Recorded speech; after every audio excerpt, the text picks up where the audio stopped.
you realize the older you work in tech, as your eyeballs fail, and you now have to maintain multiple levels of Oh glasses. yeah, yeah. It was last year when I was 120% scale years old on my In your eyes. no, on my screen. You make it Oh, like, because when you're young, you're like, I want the text to be this big because I oh, want all the words, and you like, and now I'm like, no, no, no, oh, scale that I up, know it. scale it up. So I had I used to work for Rakuten, and while I was at Rakuten, I had ocular migraine, which, if you ever want to think you're having a stroke, that's probably.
Hello and welcome to yet another edition of Scaleway Sessions. I am your sometimes and forever host. My name is Dan. I am the head of developer relations here at Scaleway, and I am joined by an absolutely all-star band of criminals today.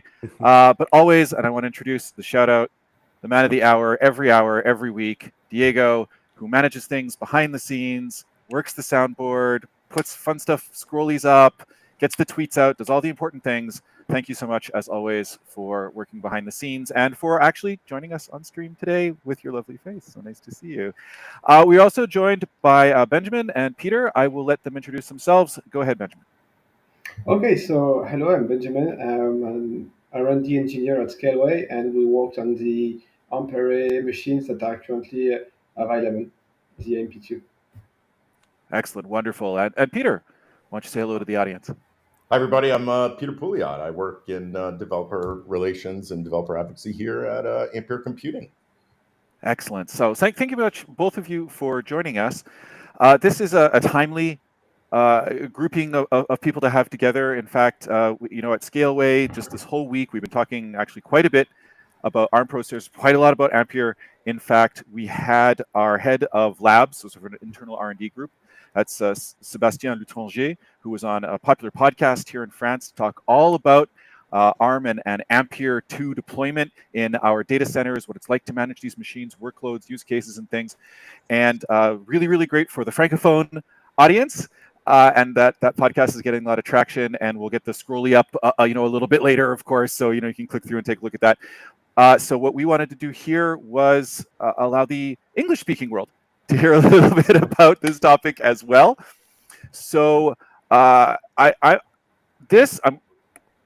full disclosure, not exactly my area of expertise. So unlike a lot of other Scaleway sessions where I kind of like lead the conversation and take us in the right direction, whatnot, I am legitimately out of my depth here. So I'm going to be very much relying on our guests, Peter and Benjamin, to move us forward. And I'll just make sure that we don't go completely off the rails. But if we do go completely off the rails, that we have fun doing it.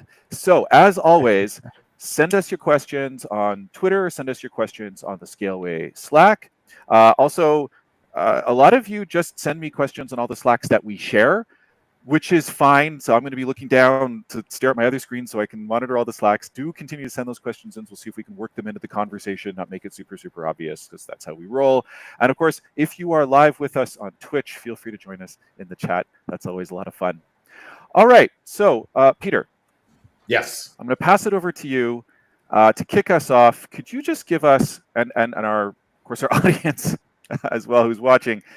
Just a little taste, a little introduction. When we're talking about ARM, and specifically when we're talking about Ampere, what are these things? What are we actually talking about? All right. So I guess, we can start at the beginning because I'm fortunate enough to have been at Ampere for nearly 4 years now. So I've seen us, evolve from what I would say is our original focus, right? Which, when I first started here, we were very, very focused on providing, compute for big scale cloud providers, right? And, essentially building a very cloud native practice around how we deliver those products. And then, as we evolved, now we have this phenomenal, computing platform, right? Which, if you think about it, the primary areas of focus of that chip and what it does is around, performance and around efficiency. And around reducing the level of overall power consumption in your data center, right? So from a high level, I would say we are like we are the first cloud native computing company from a processor perspective, and we're as I think you guys will attest or see in terms of your experience from a power perspective. There's going to be a big difference for a lot of folks who choose to come this path. So to kick it off, that's I'd say what Ampere is all about, and what we're trying to do is really revolutionize the way you think about computing in your data center. That's no small claim, really. Right? Oh, no big deal. We just want a revolution. It's funny when I started here, and just a little bit about me. I've been fortunate enough to work one other time in my career with a team that was just complete rock stars, and it was a small company that created the GNOME desktop back in the early 2000s. And when I came here, it's definitely just amazing the level of people who are all committed to the same kind of goals, and it's at every level of the organization. And a lot of times you hear you may hear that's it's like hokey talk, but to truly I look at what we've done in the course of my time here. We released 2 chips essentially during a pandemic when I have to be honest, I never knew much about chip manufacturing coming out of the software industry. When you realize the level of physical, hands-on stuff that goes into a lot of that, it becomes quite an amazing testament to the the skill and abilities of the teams here. So it's I think it's a very magical place. I think if even recently, we've seen just through my time here the terms that the industry is using about how they're talking about the next wave of what they're going to do in their data center, and we've defined that. And what I mean, like cloud native processor, like we define that terminology to the point where our competition and the rest of the industry is starting to use those same terms that we've put in there. So it's absolutely amazing to me to see what we started at, and what it's growing to, and from a more philosophical perspective, right? Like I got into open source because there's a moral, I don't know, like a moral fabric somewhere in there about greater good.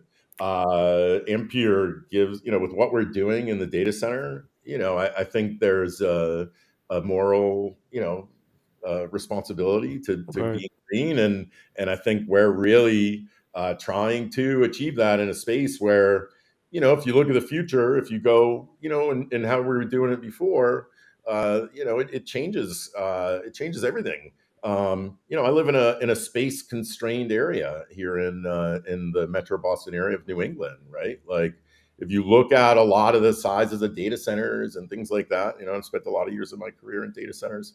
So I love hearing about people's experiences in rack and stack and all that stuff, because, a lot of folks don't understand what's behind the magic of cloud APIs today, right?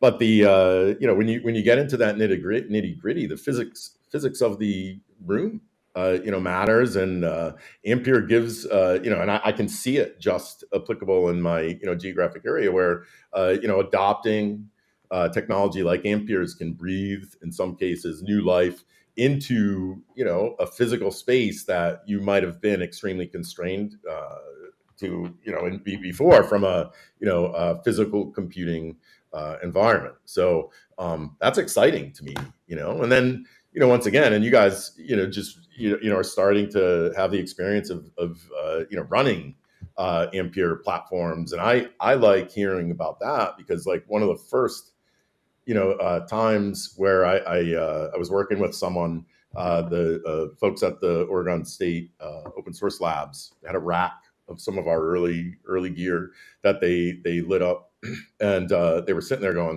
they thought something was wrong, because there was 12 systems using less electricity than the top of rack switches, right? Like, so those are the things, like, from my perspective, it's like where the proof hits the pudding, and you really see the potential for true change in the way we do things, right?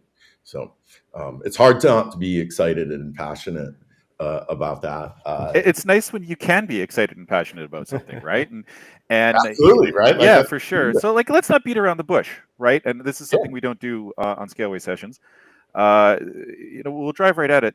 Data centers, traditional data centers, consume a lot of resources. They consume a lot of electricity. They consume, in some cases, a lot of water, or they consume a lot of like natural gas, or like whatever it is that makes them go, whatever keeps them cool, et cetera, et cetera, et cetera. It's resources that are getting consumed, right?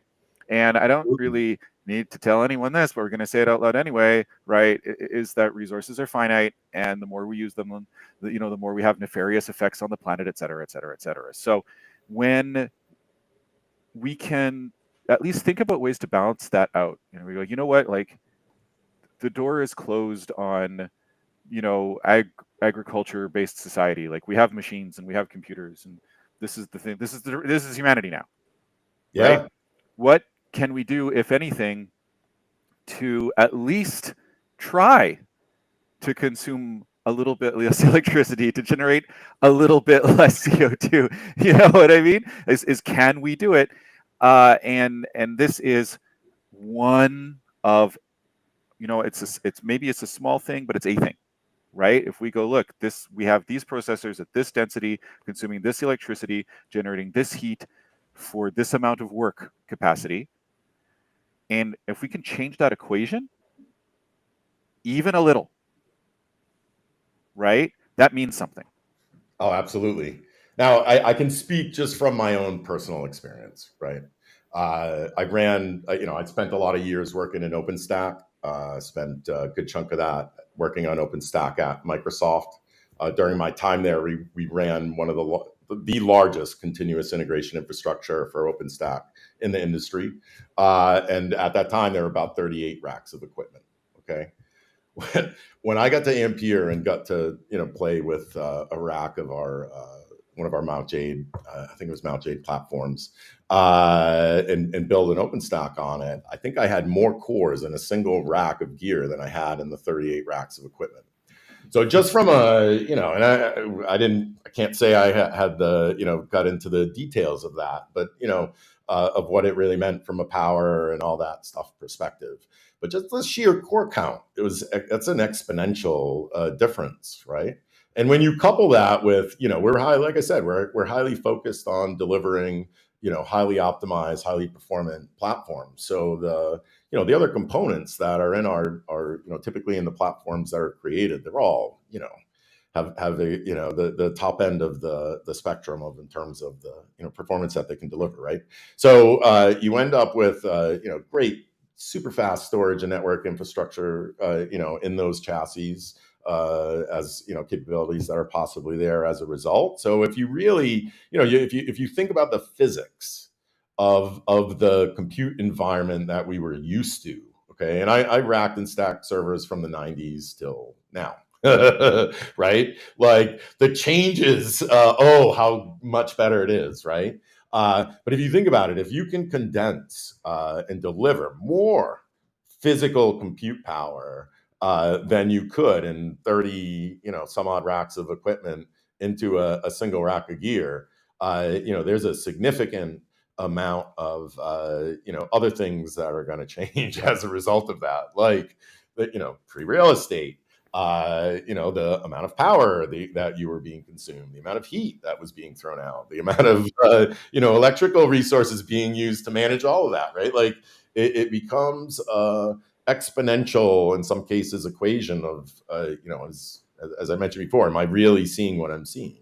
And if you think, and I'm fortunate enough, while my time here at Ampere, been able to work in the open source hardware space with Open Compute, and been exposed to things that, if you think about it, a lot of this industry, especially folks who are mostly exposed to cloud resources, behind APIs, like these are things that they would never even know exist, like liquid cooling and the other parts of building a data center efficiently, right? Like the stuff that's there, you're when you start getting into that level of complexity, running a data center can become a plumbing problem.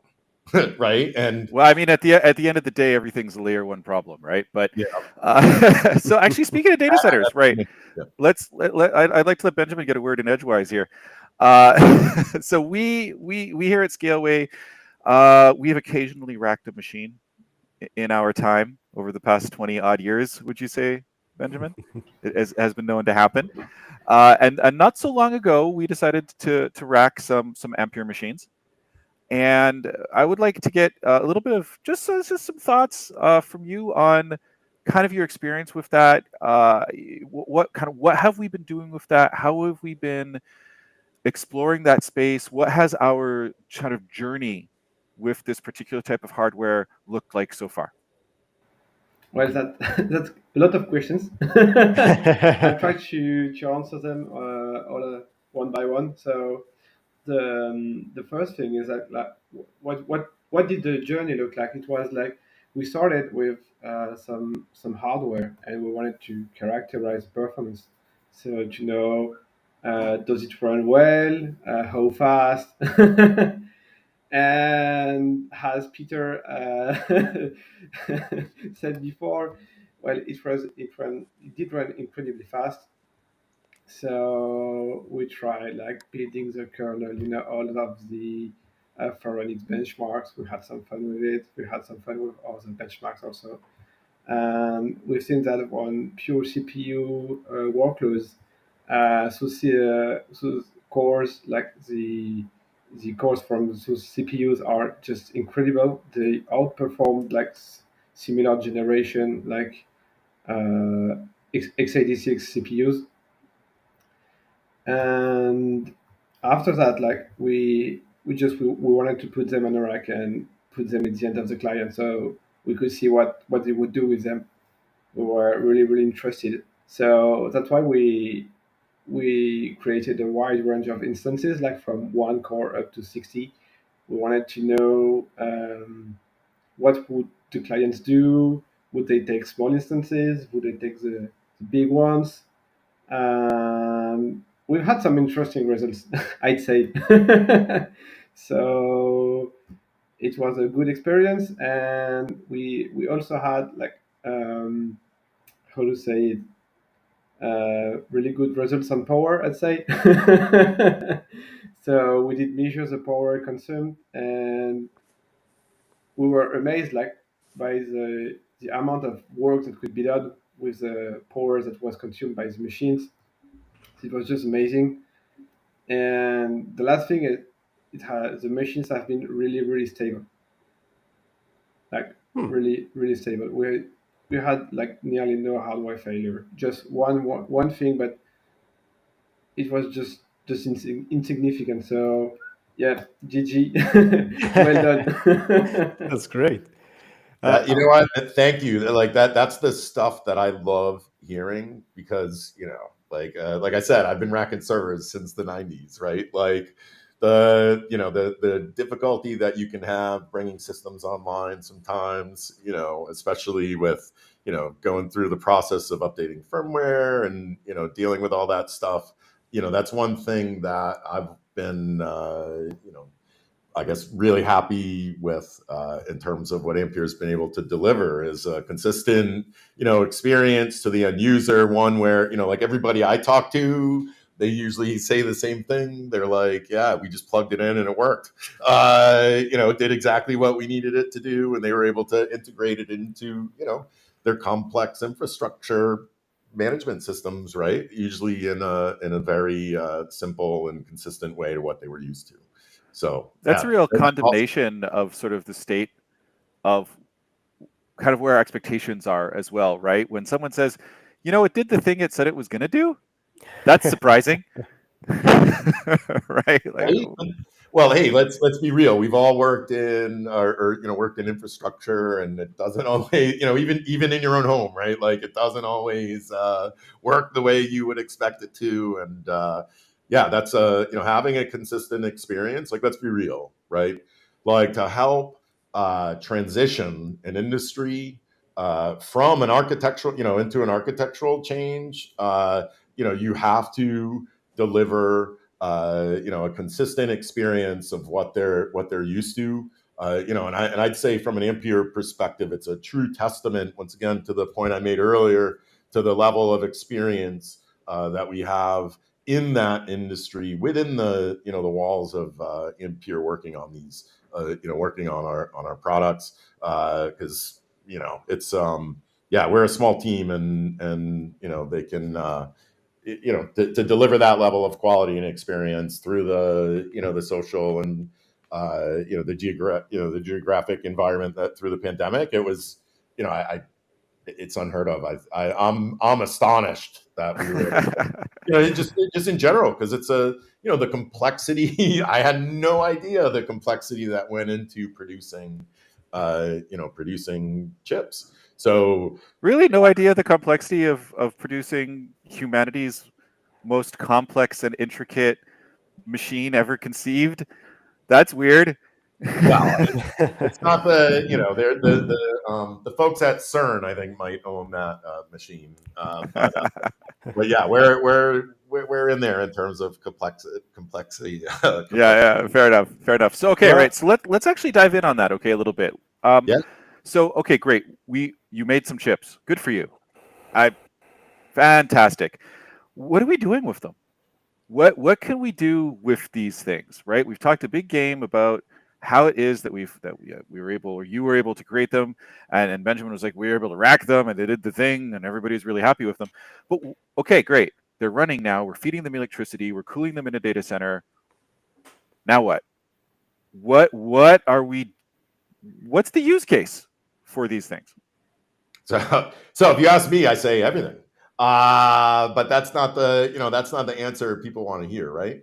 So you have to kind of dive in then to the larger picture, which is the software ecosystem, right? And in that area, I got to be honest, we're building upon the backs of a lot of our predecessors who started in this space. We're building on the backs of the existing ARM ecosystem, the Raspberry Pi Tinker ecosystem, which I think made higher end computing accessible to at a more affordable budget, right? Like we were discussing this, I think, before we went live about our fondness for little ARM devices, right? Like if you think about it in reality, anybody today can go spend a couple $100 and build a multi-node cluster that they can deploy a software stack, right? That will be consistent with their experience up to whatever level you really want to do it on, if you think about it today, because it's pretty prevalent up the stack across architectures. So because of that, and the strength of that, there was a lot of momentum to really make that kind of breadth of software, I think, over the years work really reasonably well enough, right? Because let's be honest, a lot of the challenges that we at Ampere see is now taking these software stacks that have some maturity in terms of their, ARM and ARM64 based maybe builds and history of providing them and using them, right? So you have, Linux distributions that have been using it for over 10 years and building and releasing, ARM-based distributions. So there is a lot of maturity in that. The prevalence of ARM-based devices across all the rest of the industry verticals, like, an edge, mobile, there's a lot of software ecosystems that rely on open source libraries that have, levels of maturity, making their ways through that, right? So, when us coming into it as a, with a server focus and specifically when I first started, cloud server focus, where it's more about optimization, delivering performance end to end, that quality of service of that performance, right? Like what we find now is that you end up with, okay, these are the software stacks that maybe aren't as optimized as they could be versus do they work, right? So, and then let's be real, like given, the Amazon's involvement with their own ARM-based chips and their move to ARM basically as the de facto platform for anybody who were to have an instance, that has a tremendous effect on the software ecosystem given the choices that they made, right? Like in that. So there's another layer of just strengthening of that software ecosystem that goes on there to help enforce that transition, of architecture and build, more of that momentum. So, if we think about it just from that perspective, as this evolves, or where is the focus needed to have a full transition, we're getting more now into those fringe cases of enterprise software, commercial software, things that are typically maybe don't change. Software that doesn't change as much is how I would probably describe it. Because the ones that change faster and use more open source parts, they have the benefit of being able to quickly ingest and consume some of these things and not have to do a lot of that lift and shift, right? So I think that's where from a what runs, if I say go for everything, everything that doesn't right now would be a lot of your proprietary software. But that's the thing, like if we think about it from a technical debt perspective, those also are the applications right now that a lot of it is being replaced by more cloud native alternatives, and or maybe they should contemplate moving the architecture to a more cloud native alternative, right? Like a lot of the times, even talking about performance, when people ask, like, well, we have a performance problem in this library, it's like, well, if you look at the newer iterations of those libraries, right? Like there were significant more enhancements put into them for performance around ARM64 and ARM, and that's a lot of the reason why. Like you look at Amazon's movement towards that too. It's like it's at the time is good enough where you can, and if you can accelerate the rest, then I think we'll have a better or an easier, I guess, a better experience for those fringe cases as well. But I'd say we're about over 80%, a healthy over 80% of use cases, maybe more, of that you could think of today.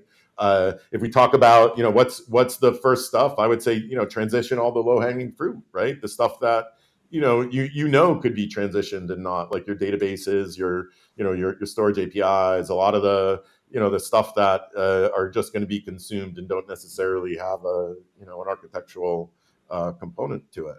I hope that's a little long-winded, but it requires a little, because my answer did say everything. So yeah, fair enough. You did warn us before you started answering that question. I appreciate that. So Benjamin, we've got these things, we've racked them up, we've done some tests on them, we've put them through their paces. We have real actual customers doing real actual things, right, with these machines. Do you have any insight into that? Is that something that we can talk about? I don't know if it is. I'm putting you on the spot here, but is there something we talk about? Like, what are we seeing our customers do with this work capacity? Well, I don't know what I can say about customers, like what they do exactly on the machines, because I've not been there and we haven't really talked to our customers right now for now. But the nice thing that we've seen is that people were using the, like, sometimes the biggest instances that we had, because they had the best, like, cost performance ratio. That's one of the, that's the main reason, because if you look at it, today, like, ARM CPUs are kind of doing exactly the same things that x86 CPUs are doing. Like, they run the same kernels, same software, same everything. You can, like, even the whole Kubernetes stack has been ported to ARM like a long time ago. So you can just run basically whatever you want on ARM. It's just a matter of deciding if you want some ARM or not. And for me, I'm guessing that, and I'm thinking personally that using ARM is better for your wallet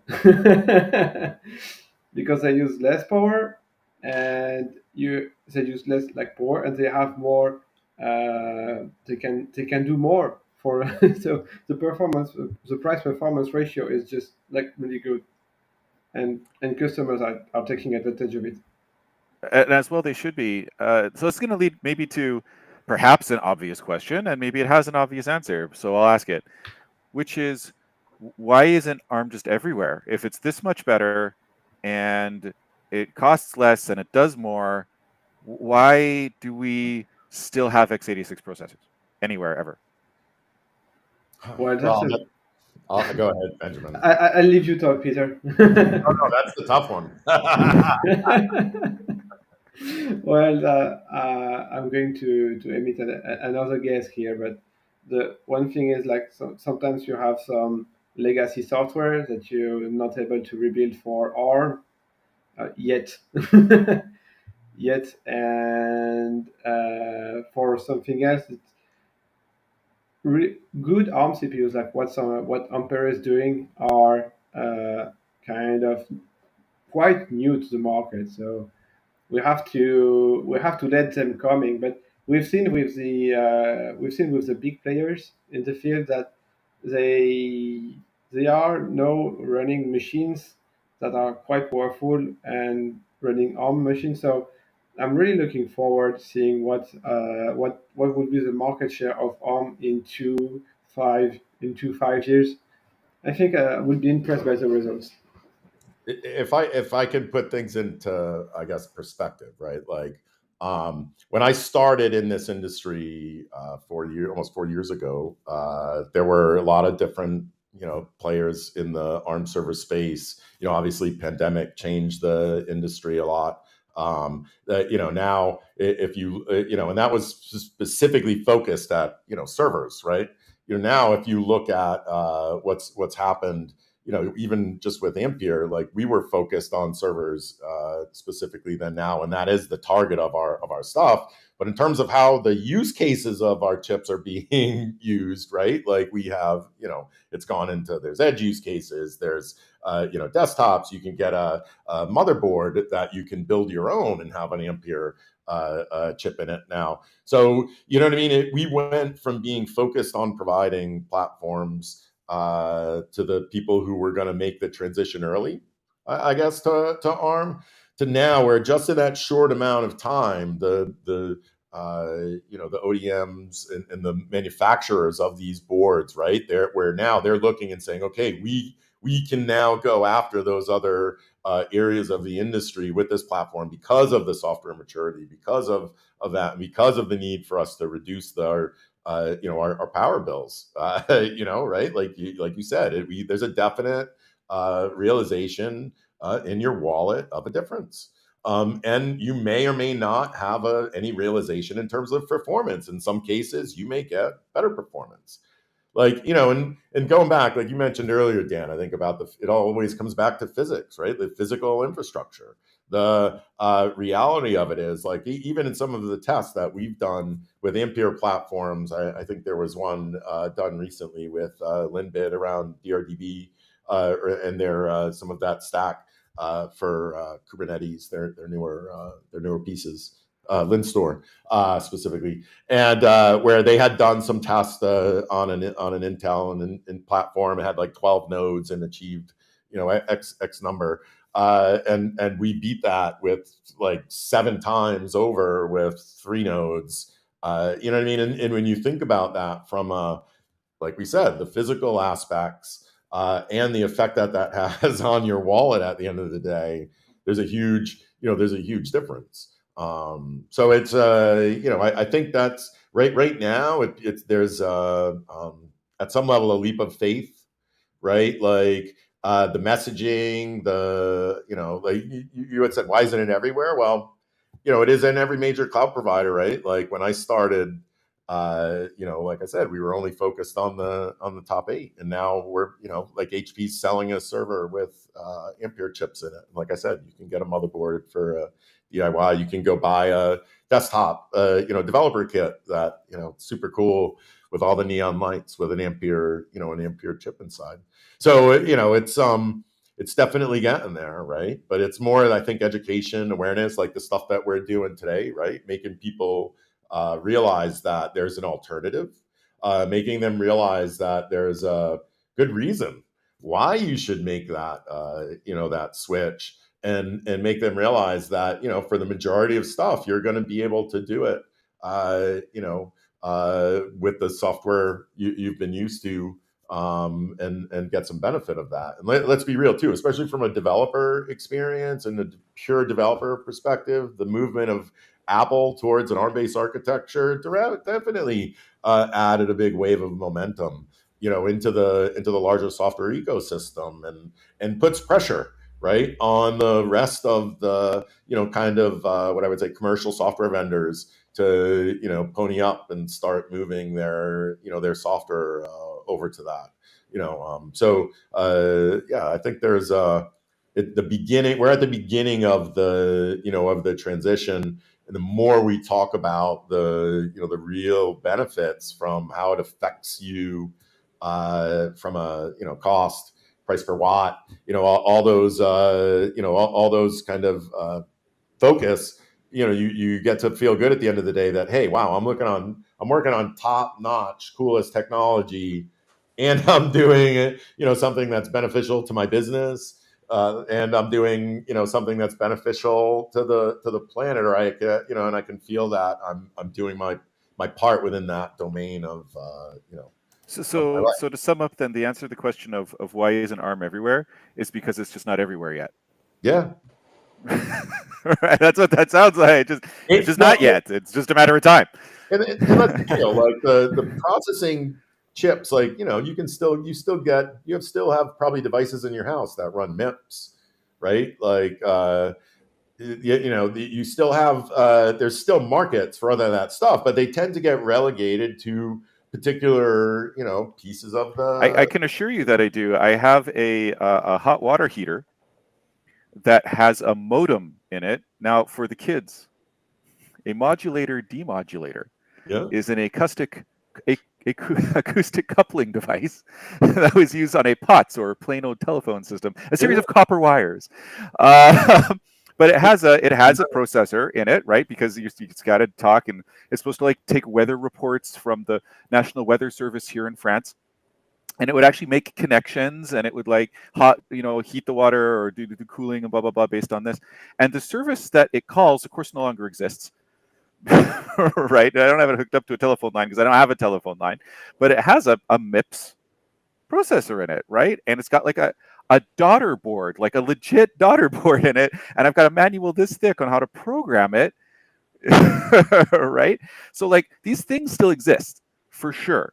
But that right there is sort of that prime use case, isn't it? Right? Because dropping, a big fat Intel processor that you put into a gaming rig that makes no sense. Yep. No sense. Yeah. Right. So we looked way to the past there for a moment because I'm old and curmudgeonly. Let's look to the future here. And if you have been living under a rock for the last 6 to 8 months, welcome back to civilization. There's only one thing in the universe that matters anymore, and that's large language models. So,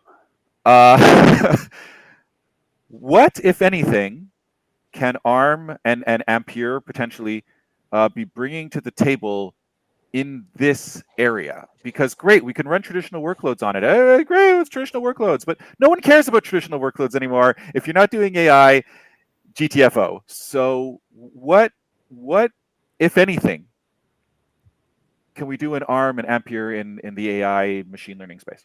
Well, fortunate for you, early on when I first started at Ampere acquired a company called Onspecta that spent a lot of time essentially working below the software language models, building a shim to optimize specifically for our processor platform.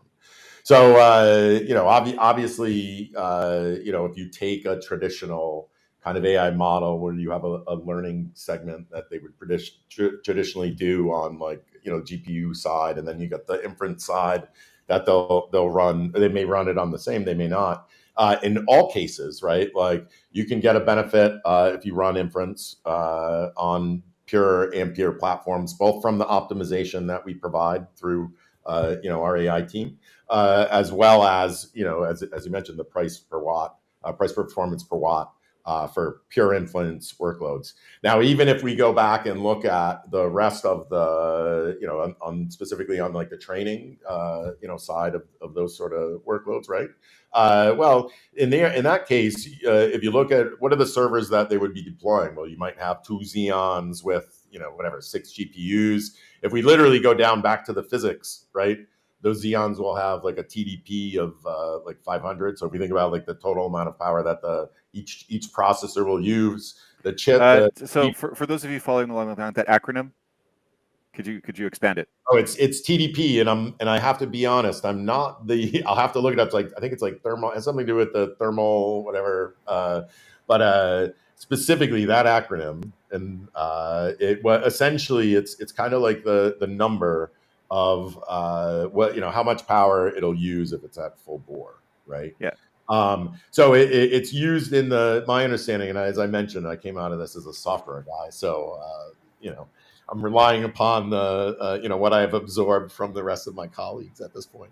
So thinking back to my computer engineering days, which to be clear was a very long time ago, TDP, if I recall correctly, is thermal design power. Yes. If I yeah. I was a philosophy undergrad, so don't hold it against. There you go. Right? No, not at all. Not at all. I mean, I'm out here explaining why electricity does a thing. You're out here explaining why there's electricity at all. So fair enough, right? So the idea there is, and I did all this in French. So thinking, c'est l'enveloppe thermique. It was how you would say it in French, actually. But that's it's expressed in watts, generally speaking, and it's corresponds to the amount of power that can be effectively dissipated for a given amount of work that's being done. Right? Exactly. Yeah. So thank you, computer science majors. The philosophy you're here to save his butt. Yeah. So to your point, like if you think about that as a number, right? It becomes additive for the chassis, right? Each of the cards that'll in there have some have a TDP. Specifically, when we look at GPUs, like they can be up in the 900 range. So when you add that as around machines that have multiple GPUs with a Xeon chip that has a TDP, in most cases I think it's double of what an Ampere Ultra or Ultramax are. You're any amount of anything you can save is going to be a benefit, right?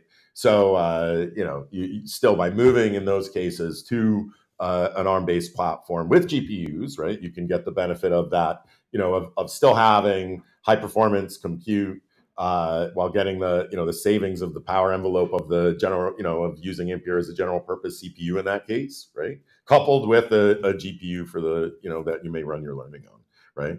And then in all cases, there's, for inference, you'll just get a great benefit, even just natively running it on, you can run on instances, using Ampere's AI platform, right? Any instance. So, from that perspective, and even if we look at like a software side of things, I actually spoke with some folks from a project recently called TinyML, where originally they were focused on bringing the entire kind of machine learning stack onto small ARM based devices for an accessibility, to make it more accessible to kind of everybody and more for edge use cases and those sorts of things.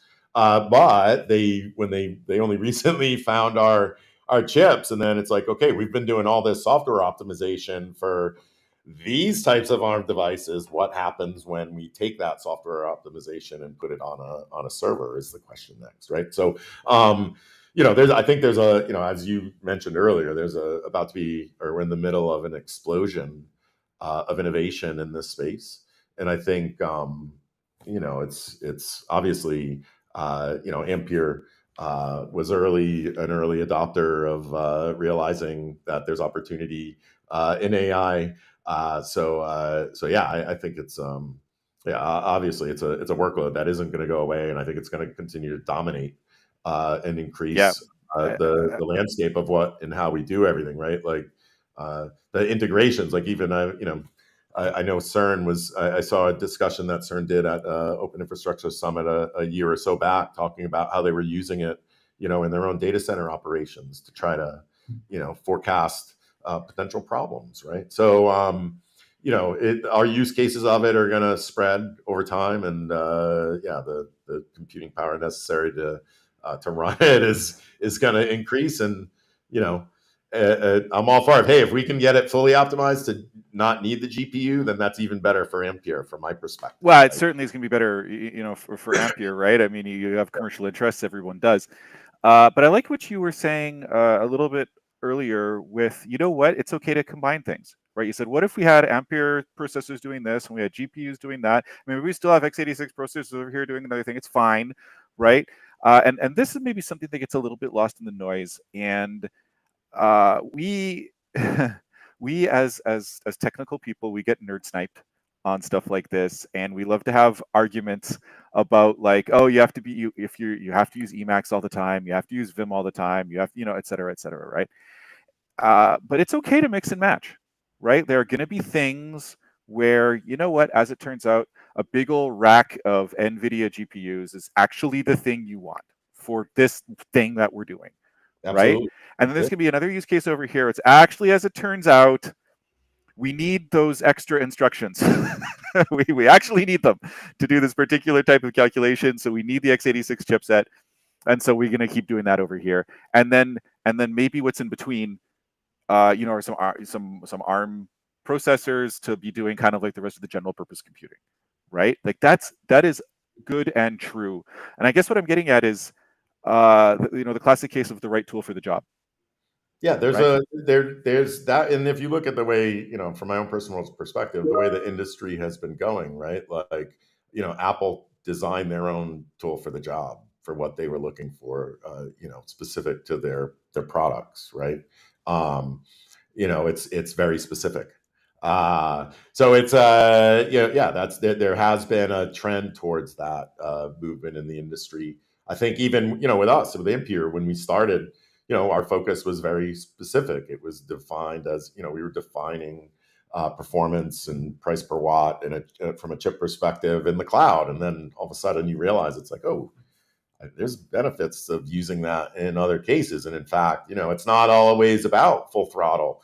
Sometimes it's about how much you can throttle, right? Like, so when you think of other use cases, for example, where we reduce core counts, reduce the amount of wattage coming into the power supply, and Ampere has other product SKUs that allow us to do that. So you can fit compute density into specific electrical envelopes at that point, right? So it, you know what I mean, and work with what you got in a way that can deliver, really effective and powerful compute solutions in different form physical form factors and environments, right? Well, let's actually talk about that. So Benjamin, we've got some racks, right?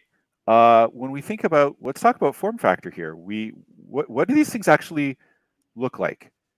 So there's a lot of people out there who've never been in a data center, and that's okay, right? It's totally okay to have never seen a data center. If you've never been in one, it's hard to kind of sort of conceive maybe of what that looks like. Are these gaming towers with LED lights? I mean, what is our actual Ampere setup look like? Well, it's a traditional rack, and I think we've lost someone on the line.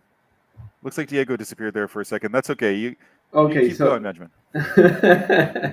So actually, we have several racks of servers that are for the experts. One U is, I think, around 3 inches, something like that. Yeah, something like that. And they are, I'd say, 19 inches wide and about, I'd say, like 1 meter deep. It's like a big slate of of metal filled with Ampere CPUs and memory sticks and heat dissipation stuff. And so on the front you have the intake, the air intake, and because like those racks are at DC5, and DC5 has a very special structure. Well, not so special, but you have the hot and cold corridors with different pressures, so the air goes through the machines. And so we have to have the intake from the front, and then the hot air goes to the back of the server, where there's the hot corridor for the air to be evacuated outside, kinda. And at the back of the server, you have like two power supplies with two different power cables. One for each power delivery network, because we don't want servers to fail if one power supply or one power intake fails. Like let's imagine like one of the French electricity producer fails. We don't want the server to fail, so we can switch back to the other, and that's why we have two different power lines connected to servers. And then you have redundant connectivity. So on the back of the server you have, if I remember correctly, two different connections. We have two fiber connections directly using a DAC cable directly to top of the rack switch. And so again, if we have an issue with a cable or with a network interface, we can still have some even degraded connectivity for customers. And I guess that looks like it. No LEDs. We only have LEDs when Melody is around doing. We're doing walkthroughs to the data center. Quick, Yes. put the Christmas tree on. Make it look Exactly. busy. Yeah, for sure. So if you've never had the pleasure out there of taking a data center tour, try to hook yourselves up with one. Like they're actually, it's really neat. Have an opportunity to see where the cloud actually is. It gives you a real, I think, much better appreciation for what it is you're actually working with, right? And we spent a lot of time today talking about this idea of hardware and workloads and power consumption and stuff that for a lot of developers, me included for many years, just did not have to think about, right? It just really just wasn't something I'm like, whatever, I need to parse some logs. I'm going to write some Python to do it, right? And then I've parsed the logs now, and that's it. We don't really think about like beyond. Am I using the correct type of loop, right? Like what does this mean? When it actually gets compiled down into bytecode and it's moving through a stack, right? Like what's actually happening there? And a really good way to get interested in that, which in my opinion has the knock-on effects of potentially making you a better developer, like literally making you better at your job, is to just go and physically be around a bunch of machines, hear them, right? Smell them. When machines are working hard, they have a smell, right? I can't agree with you more. Like I Yeah. used to talk about it, like you have to feel it on your skin. So I had, I guess, the luxury of in my time in that CI, I had about 750 servers just by myself, 300 like network switches because I was the person who was physically on site. And you get a level of intimacy with that equipment that you don't necessarily want to, have. So it, you, if you know what I mean, like you get to know about all the little nooks and crannies of, the IPMI stack and how, how it may boot out of order because of the network chipset if you rely upon network booting and those sorts of things. So, yeah, those types of experiences today, I would say, are heavily abstracted by the cloud and just the concept of API, backed infrastructure, right? But even now, I think that's why it becomes more important for us to talk about stuff like this because once you're at that layer, right, instance choice is where you can have an effect, right? Like the type of architecture of the container you use, makes a difference. And people don't necessarily know that. A lot of people have been abstracted out of understanding, kind of that there's really servers underneath there somewhere that are plugged in together, and that yeah. So there's a lot of I think education that needs to be done to really make people aware that the choices they make, especially around architecture, have a direct effect, as we saw today from what Benjamin has mentioned earlier. Wait, Like hold on. Choices have consequences? Is that what you're trying to? but these are simple ones, right? Like that people don't realize, like instance type, right? Like the choice of instance type is going to Yeah. matter. Yeah. It matters, and it's not even just the instance type too. I can assure you from prior to my life here at Scale, I worked at Datadog for a long time, and I can assure you firsthand that if you have a software stack over here and it's like rub some Kubernetes on it, it'll be fine. It's all containers, and you deploy it in US East 1, and then you have exactly the same thing, and you deploy it in like Frankfurt, they don't behave the same way. Yep. There's a reason they don't behave the same way. It's because the hardware is not the same, and like understanding what those differences are and having that sort of connection, right? And here at Scale, we talk a lot about the multi-cloud, right? We talk a lot about, and we touched on it earlier, it's the right tool for the job.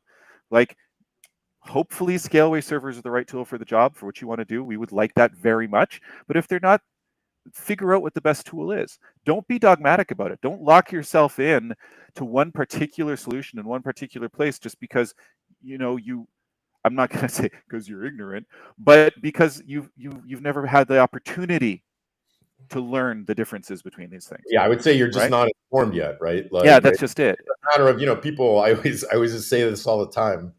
People don't know what they don't know. It is the unknown unknowns, and a great way to learn about what you don't know and then make it something that you don't know and then know it is to interact with community, is to interact with us as as engineers, developer relations people, and to interact with the people who are actually on the ground using the hardware. And if I recall correctly, Ampere fairly recently launched a community website. Is that not correct, Peter? Oh, absolutely. Yeah. Yeah. It's community.amperecomputing.com. Super. You go there, join. We've got a lot of great industry experts, some top guns in terms of the, kind of ARM ecosystem that have had some, great discussions, great technical discussions. Jeff Geerling recently, I remember, has had a discussion, for those of you who may know him through his Ansible work and a lot of his YouTube channels. He's been playing with Ampere platforms, and there was a great discussion on there around using Windows on one of the Ampere platforms. So yeah, it's a great place for people who want to start to see, literally what the people using the systems are doing with it and how they're using it. And I got to be honest, like, we've just started out this year, and it's already, getting momentum to the point where, people are solving their own questions, and there's really, hey, that's how that's the greatest thing that you can have. Oh, for sure. That feels so good. So, as always, my live preview of the stream is broken and I can't see it. So hopefully, Diego, you've got something up on the screen. Community.amperecomputing.com. Definitely go check that out if you want to learn more. Sign up. It's a discourse server, so you get to do the little bot. It's gonna it's got a little game you get to play and to teach you about how to interact with the community. It's super fun. I posted my first original thread earlier today on the Ampere Computing forum. So yeah, it got a like. So please smash that like and subscribe. Super appreciate it. We mentioned earlier that our head of labs here, Sebastien, did a French language podcast. So we get the URL up on the screen if we get Diego to pop that up there. It's just on YouTube. And if you speak French, or at least you can muddle through well enough, definitely go check that out. They talk about a lot of different things. So they talk about DevOps and they talk about, so on and so forth. But a good chunk of the conversation talk about ARM and Ampere. So if you're more comfortable with French or you want to practice your French, do definitely go check that out. And again, I'm just going to trust that Diego put that URL up on the screen at some point. So hopefully that worked. And if you are interested in, talking more with your peers, talking more with engineers, and learning more about the world of computers, about the world of chips, about everything that we need to do to make our jobs and hopefully our lives a little bit better, because we spend 8 to 10 hours a day doing our jobs. If our jobs suck, our lives are not that great. If our jobs are good, then our lives are a little bit better. So if you want to meet people and interact and have fun, we here at Scaleway, we have a couple of meetups that we like to do. And you can check out all of our upcoming events at scaleway.com/en, if you speak English, /events. And you can see we have some couple of upcoming events. We have Cube Talks and the Jam coming up. The Jam is an English language meetup that we do here in Paris. And we're going to have some great guests. Adam Surak from Be Real, who's going to come and talk about dealing with multiple Black Friday style events a day on their social media network, which is actually really interesting. And we're also going to have Dustin Coates, who is one of the platform bigwigs at Algolia, and how AI is changing the face of search, which is a very interesting topic as well. And we also have Cube Talks coming up for our first time in Lille, which is a city in northern France. And that's going to be, as always, in French. Some very interesting content there as well. So definitely hit us up and come on out. We'd love to see you there. All right, so we are at the hour. Bang on, as if we've done this before. I would like to thank everybody for always watching the show, sending us questions, sending us comments on YouTube, watching after the fact, and then hitting the like because you liked it after you watched it. That's very nice for us. It makes us feel very good. So thank you for that. I would like to thank Benjamin for coming on board, being a good sport, telling us about data centers, telling us a little bit of our experience there. And I'd also like to thank Peter for willing to take the plunge and coming on stream, even though he's never done this with us before. We've never done it before with him. Why not? Right? So appreciate you very much taking the time out. I appreciate it too. And anytime, love to do it again if you'd have me. All right, super. And thanks as always to our man behind the scenes, Diego, for putting the scrollies up and managing the streams, doing all the good work. Super appreciate it. That's it for us this week. Be sure to check us out next week. We're going to be talking about test-driven development, and not just test-driven, but testing in general. We're going to have a big philosophic discussion about what it means to test software. Why do you need to test software? That's going to be coming up next Friday. Until then, stay safe, everybody. Bye-bye.